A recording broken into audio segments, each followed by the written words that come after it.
Gaano nga ba kahalaga ang meron kang savings? Willing ka ba na isakripisyo ang kinabukasan mo o ng pamilya mo sa panandaliang saya? Karamihan sa atin ngayon, hindi naman talaga pinag-iisipan kung saan dadalhin ang perang pinaghihirapan. Basta-basta bumibili ng kung ano-ano, tapos wala pa yung kasunod na sahod, magugulat siya, wala na siyang pera.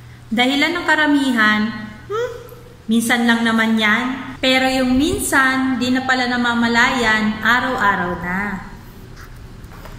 Hanggang sa naging habit na ang paggastos sa mga wala namang kakwenta-kwentang bagay. Ang ending, nga. Wala namang pera, may utang pa.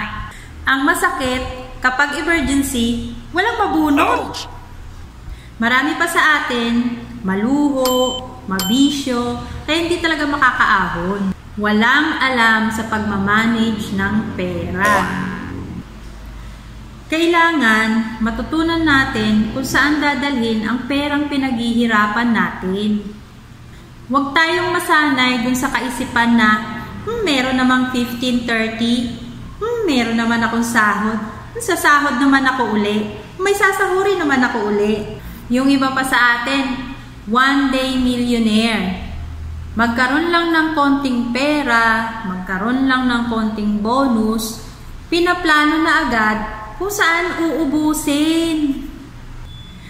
Ang ending, mas malaki pa yung nagastos kesa sa naging bonus. Ubus-ubus biyaya. Mamaya, nakatunganga. Hindi naman masamang mag-celebrate. Siguraduhin mo lang na hindi malaki yung gastos mo pag nag-celebrate ka. Ano ba talaga ang gustong iparating ng video ko na ito sa iyo? Ganito lang yan. Saving can save you from emergencies. Choose what you need and not what you want. Ang pagiging kampante mo ngayon ay magre-reflect sa future mo. Gusto mong matutunan ang tamang paraan at mga strategies kung paano ka makakapag-prepare sa future mo, mag-message ka lang sa video na ito para mag-guide ka properly.